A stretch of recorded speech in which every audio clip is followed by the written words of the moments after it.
ಹುಬ್ಬಳ್ಳಿಯಲ್ಲಿ ಬಿಹಾರ ಮೂಲದ ಕಾಮುಕನ ಎನ್ಕೌಂಟರ್ ನಡೆದಿತ್ತು. ಕಾನೂನು ಸಂಕಷ್ಟ ಎದುರಾಗಿರುವಂತಹದ್ದು.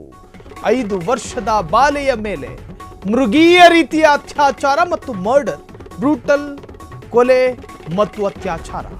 ಎನ್ಕೌಂಟರ್ ವಿರುದ್ಧ ಹೈಕೋರ್ಟ್ನಲ್ಲಿ ಅರ್ಜಿ ಸಲ್ಲಿಕೆಯಾಗಿದೆ.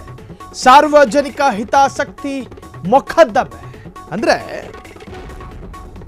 PIL ಸಲ್ಲಿಕೆಯಾಗಿರುವಂತಹದ್ದು. ಇವತ್ತೇ ತುರ್ತಾಗಿ ಅರ್ಜಿ ವಿಚಾರಣೆ ನಡೆಸುವಂತೆ ಮನವಿ ಮಾಡಿಕೊಳ್ಳಲಾಗಿದೆ. 5 ವರ್ಷದ ಬಾಲಕಿ ಮೇಲೆ ಅತ್ಯಾಚಾರವೆಸಗಿ ಕೊಲೆಯಾಗಿತ್ತು. ಕಾಮುಕ ರಿತೇಶ್ ನನ್ನ ಎನ್ಕೌಂಟರ್ ಮಾಡಿದ್ದ ಪೊಲೀಸರು. ಇವತ್ತೇ ರಿತೇಶ್ ಅಂತ್ಯ ಸಂಸ್ಕಾರ ನಡೆಯಲಿದೆ. ಹಾಗಾಗಿ ತುರ್ತಾಗಿ ಆಗಬೇಕು, ಇಲ್ಲದಿದ್ದರೆ ಸಾಕ್ಷಿ ನಾಶವಾಗುತ್ತದೆ. ಅಂತ್ಯ ಸಂಸ್ಕಾರ ನಡೆದ್ರೆ ಬಾಡಿ ಸುಟ್ಟು ಹೋಗುತ್ತೆ. ಅಲ್ಲಿ ವಿಟ್ನೆಸ್ ಕಿಲ್ ಅಥವಾ ಸಾಕ್ಷಿ ನಾಶ ಆಗೋ ಸಾಧ್ಯತೆಗಳಿದ್ದಾವೆ. ಈ ಹಿನ್ನೆಲೆಯಲ್ಲಿ ತುರ್ತಾಗಿ ತನಿಖೆಯಾಗಬೇಕು, ಮಧ್ಯಾಹ್ನ ವಿಚಾರಣೆ ನಡೆಸುವುದಾಗಿ ಹೇಳಿರುವಂತಹ ಹೈಕೋರ್ಟ್ ಹುಬ್ಬಳ್ಳಿಯಲ್ಲಿ ಬಿಹಾರ ಮೂಲದ ಕಾಮುಕನ ಎನ್ಕೌಂಟರ್, ಇವತ್ತು ಶವ ಸಂಸ್ಕಾರ ಆಗುತ್ತೆ. ಎನ್ಕೌಂಟರ್ ಮಾಡಿದ ಪೊಲೀಸರಿಗೆ ಕಾನೂನು ಕಂಟಕ ಎದುರಾಗೋ ಸಾಧ್ಯತೆಗಳಿದೆ. ನಿನ್ನೆ ಎನ್ಕೌಂಟರ್ ನಡೆದ ಸಂದರ್ಭದಲ್ಲಿ ಸಾರ್ವಜನಿಕರು ಒಂದು ಬೇಡಿಕೆ ಇಟ್ಟಿದ್ರು, ಆ ಕಾಮುಕನನ್ನ ಹಿಡಿದುಕೊಡಿ, ನಾವು ಕಲಿಸ್ತೀವಿ ಪಾಠನ ಅಂತ. ರಾಜ್ಯದಲ್ಲಿ ಕಾನೂನು ಸುವ್ಯವಸ್ಥೆ ಇದೆ. ಸಾರ್ವಜನಿಕರಿಗೆ ಒಂದು ಭಾವೋದ್ವೇಗ ಇತ್ತು, ಸಂಭ್ರಮಿಸಿದ್ರು ಎನ್ಕೌಂಟರ್ ಅನ್ನ. ಆದ್ರೆ ಎನ್ಕೌಂಟರ್ನ ನಂತರ ಪೊಲೀಸರಿಗೆ ಎದುರಾಗಬಹುದಾದಂತಹ ಕಾನೂನು ಕಂಟಕದ ಬಗ್ಗೆ ಅಲ್ಲಿ ಯಾರಿಗೂ ಕೂಡ ಪರಿಜ್ಞಾನ ಇರಲಿಲ್ಲ. ಸಂಭ್ರಮ ಪಟ್ಟವರು ಯಾರೂ ಕೂಡ ನಾಳೆ ದಿನ ಉತ್ತರವನ್ನು ಕೊಡೋದಿಲ್ಲ. ಅನ್ನಪೂರ್ಣಗೆ ತನಿಖೆಯಾಗುತ್ತೆ ಪ್ರಾಥಮಿಕ. ಆ ಸಂದರ್ಭದಲ್ಲಿ ಭಾವೋದ್ವೇಗಕ್ಕೊಳಗಾಗಿ ಸಂಭ್ರಮಿಸಿದ್ದು, ಜೈಕಾರ ಕೂಗಿದ್ದು, ಇದು ಯಾವುದೂ ಕೂಡ ಅನ್ನಪೂರ್ಣಗೆ ಸಹಾಯಕ್ಕೆ ಬರೋದಿಲ್ಲ. ಎನ್ಕೌಂಟರ್ ವಿರುದ್ಧ ಹೈಕೋರ್ಟ್ನಲ್ಲಿ ಅರ್ಜಿ ಸಲ್ಲಿಕೆಯಾಗಿದೆ. ಎನ್ಕೌಂಟರ್ ಬಗ್ಗೆ ತನಿಖೆ ನಡೆಸುವಂತೆ PIL ಸಲ್ಲಿಕೆಯಾಗಿರುವಂತಹದ್ದು. ಪಬ್ಲಿಕ್ ಇಂಟ್ರೆಸ್ಟ್ ಲಿಟಿಗೇಷನ್ ಸಲ್ಲಿಕೆಯಾಗಿದೆ. ಇವತ್ತೇ ತುರ್ತಾಗಿ ಅರ್ಜಿ ವಿಚಾರಣೆ ನಡೆಸುವಂತೆ ಮನವಿ. ಕಾರಣ ಇವತ್ತೇ ಯಾಕೆ ತುರ್ತಾಗಿ ಆಗಬೇಕು ಅಂತ ಹೇಳಿದ್ರೆ, ಇವತ್ತು ಆ ಕಾಮುಕನ ಶವ ಸಂಸ್ಕಾರ ಇದೆ.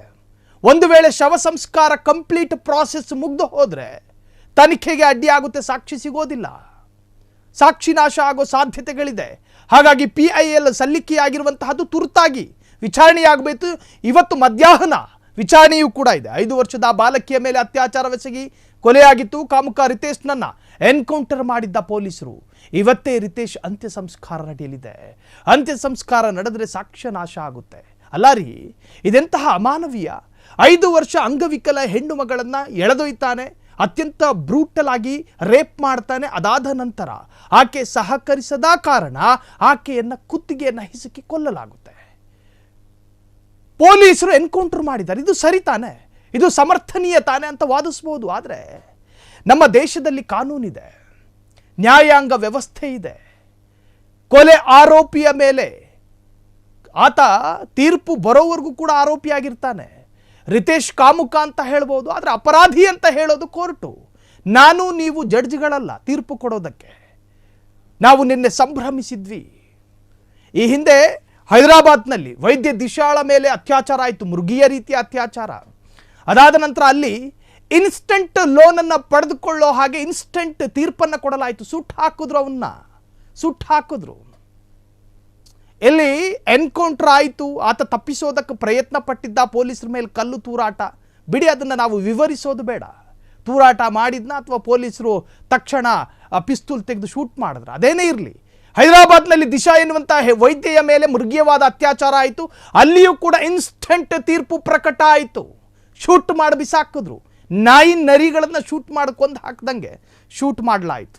ಅದಾದ ನಂತರ ಪೊಲೀಸರಿಗೆ ಎದುರಾದಂತಹ ಕಂಟಕ ಕೋರ್ಟಿಗೆ ಹೋಯ್ತದು. ಪೊಲೀಸರ ಮೇಲೆಯೇ ಆರೋಪಗಳು ಬಂತು. ಸೊ ಇದೇ ಪ್ರಕರಣದಲ್ಲಿ ಈಗ ಅವರ ಮೇಲೂ ಕೂಡ ತನಿಖೆಗೆ ಆದೇಶ ಬರೋ ಸಾಧ್ಯತೆಗಳಿದೆ.